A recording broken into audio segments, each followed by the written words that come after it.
From burning his own navy alive in the middle of enemy territory, to handing a barbarian nation the keys to the empire, to executing the one general holding Rome together. These are the biggest mistakes every Roman emperor ever made, ranked. 10 emperors, 10 catastrophic decisions, ranked from the blunder that cost one man his throne to the single mistake that got the city of Rome itself sacked for the first time in 800 years. Number 1 is the emperor who, when a messenger burst in screaming that Rome had perished, sighed with relief because he thought they meant his pet chicken. We'll get there, but that punchline only lands once you've seen the other 9 build to it. Number 10, Domitian. The emperor who executed senators for smiling wrong, then acted surprised when everyone he'd ever frightened decided to kill him first. For 15 years, he ran Rome on pure fear, treason trials, informers everywhere, demanding to be called master and god. The problem with ruling by terror is that everyone around you does the math and decides you're more dangerous alive than dead. In 96 AD, his own wife, his court, and the Praetorian Guard all reached that same conclusion. A steward stabbed him in his chambers. The Senate was so relieved, they chiseled his name off every monument in Rome. He made the whole building afraid of him, sir, then looked shocked when the building stabbed back. Domitian's mistake was personal. The next man's came with a body count. Number 9, Caracalla. Caracalla was supposed to share the throne with his brother Geta. He solved that by having Geta murdered in their own mother's arms, then slaughtered as many as 20,000 of Geta's supporters. Later, when the city of Alexandria mocked him, he invited its young men to a welcome ceremony and had them massacred too. Caracalla believed terror bought loyalty, but in 217 AD, on a roadside outside Carrhae, he stepped away to relieve himself, and a single soldier with a personal grudge stabbed him where he stood. All that fear, undone by one man he forgot to be afraid of. Turns out you can't massacre your way to a good night's sleep, sir. Caracalla lost his life. The next emperor lost something no emperor is ever supposed to lose, himself, to the enemy. Number 8, Valerian. In 260 AD, Valerian faced the Persian king Shapur I with an army gutted by plague. So when Shapur offered to sit down and negotiate, Valerian rode out to meet him. It was a trap. Shapur seized the emperor of Rome and never let him go. For the rest of his life, Valerian was a living trophy, and the sources say the Persians used him as a human footstool to mount the royal horse. One hostile Roman writer even claims that when he died, his body was flayed, dyed red, and hung in a temple. He remains the only Roman emperor ever captured alive by a foreign enemy. Little tip, sir. When the man you're at war with invites you over for a private chat, bring the legion. Valerian trusted the wrong invitation. The next emperor destroyed himself by destroying his own way home. Number 7, Julian.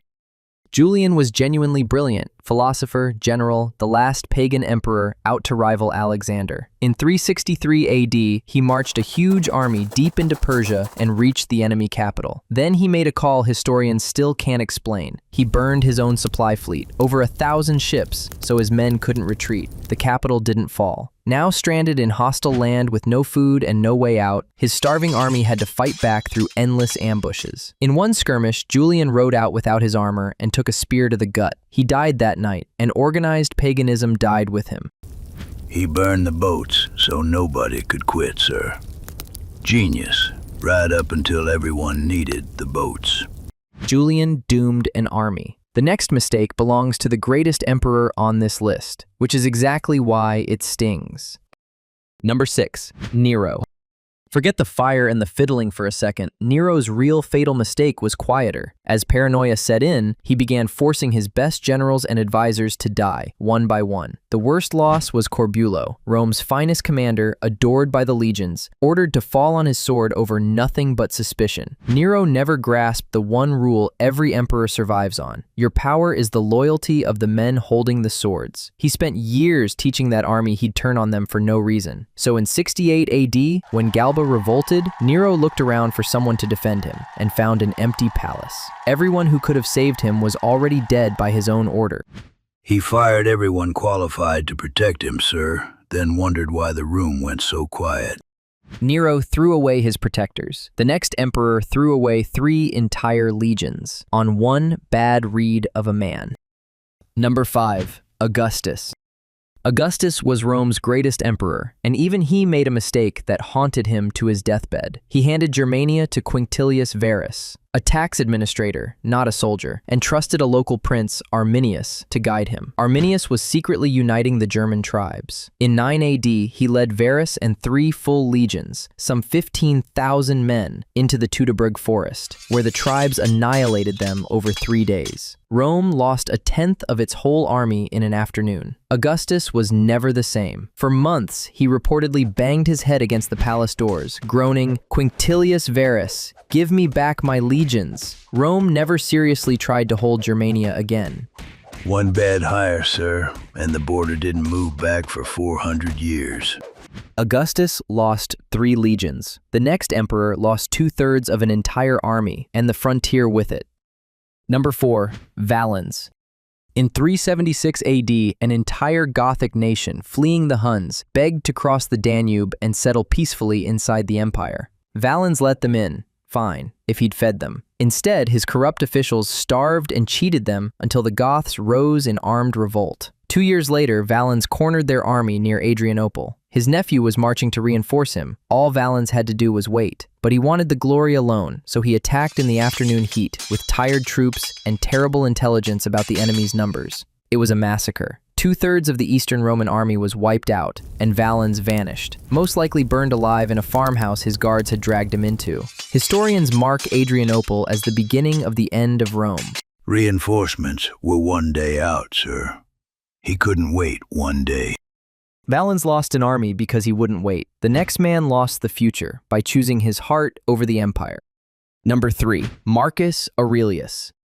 For 84 years, Rome ran on a genius system. Each emperor adopted the most capable man alive as his heir. It produced 5 straight great rulers and Rome's golden age. Marcus Aurelius, the philosopher-emperor, the wisest man ever to wear the purple, broke it. He had a biological son, Commodus, and instead of choosing merit, he chose blood. Commodus turned out to be a vain, paranoid megalomaniac who renamed Rome after himself, fought as a gladiator, and let the empire rot while he played hero. His reign ended the Pax Romana and opened a century of chaos. The wisest emperor's single worst decision was also the most human one. He loved his son.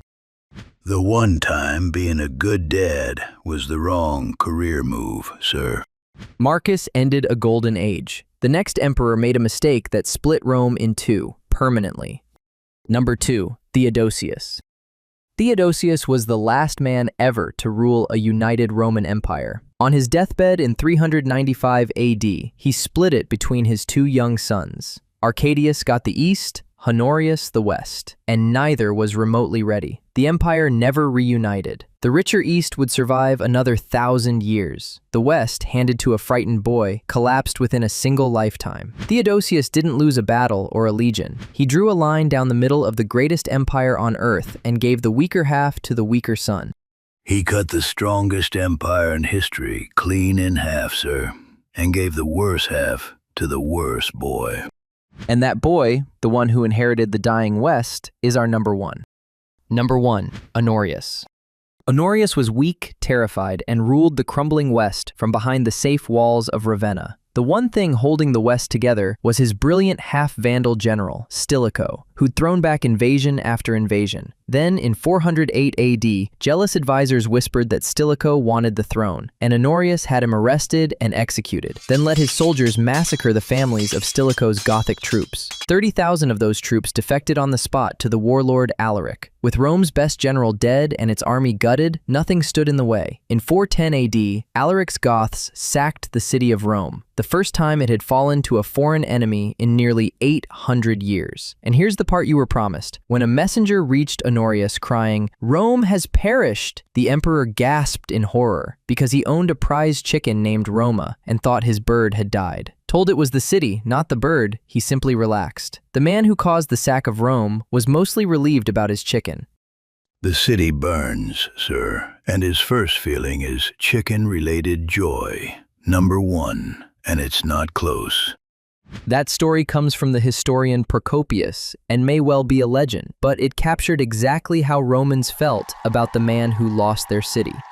10 emperors, 10 decisions, from suicidal to civilization ending. Domitian's paranoia only killed Domitian. Honorius's cost Rome 8 centuries of invincibility. And notice the pattern. Rome was almost never brought down from the outside first. Again and again, it was handed the knife by the man at the very top. 2,000 years of the greatest empire on earth, sir. Undone, mostly by emperors making it easy. These were their biggest mistakes, but some emperors never got the chance to make one. They died with a sword in their hand, in the middle of the fight. That's the next file. Every Roman emperor who died in battle, ranked. Click it. Felix is already dreading it.